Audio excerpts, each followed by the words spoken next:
বকেয়া আদায় না হওয়া এবং লবণ দাম ও শ্রমিকের মজুরি বাড়ায় দুশ্চিন্তায় যশোরের চামড়া ব্যবসায়ীরা। সংকট কাটিয়ে উঠতে ঋণ সুবিধা চেয়েছেন তারা।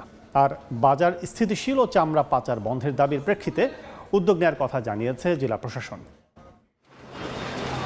যশোরের রাজারহাট দক্ষিণ পশ্চিমাঞ্চলের অন্যতম বৃহত্তম চামড়ার হাট। খুলনা বিভাগে 10 জেলার ব্যবসায়ীদের পাশাপাশি গোপালগঞ্জ, ফরিদপুর, রাজশাহী, পাবনা, ঈশ্বরদী, নাটোরের বড় বড় ব্যবসায়ীরা চামড়া বেচাকেনা করেন এখানে।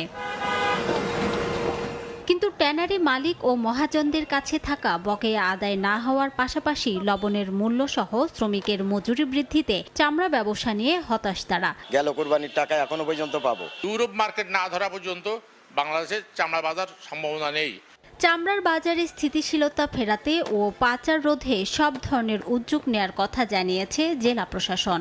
আমাদের এই অঞ্চল থেকে, আমাদের সীমান্ত থেকে কোনো চামড়া পাচার হবে না। চামড়া যেন নিয়ে যেন কোনো নৈরাজ্য না হয়, কিংবা এটা যেন পচে না যায়, নষ্ট না হয়, শৃঙ্খলার সাথে যেন বেচাকেনা হয়, সে ব্যাপারে আমাদের সর্বোচ্চ সতর্কতা আছে। চামড়া ব্যবসায়ী সমিতির দেয়া তথ্য মতে ঈদ পরবর্তী প্রায় 100 কোটি টাকার চামড়া হাত বদল হয় এখানে। সময় সংবাদ, যশোর। 4 দশক ধরে আপনার ফাইন্যান্সিয়াল পার্টনার আইডিএলসি।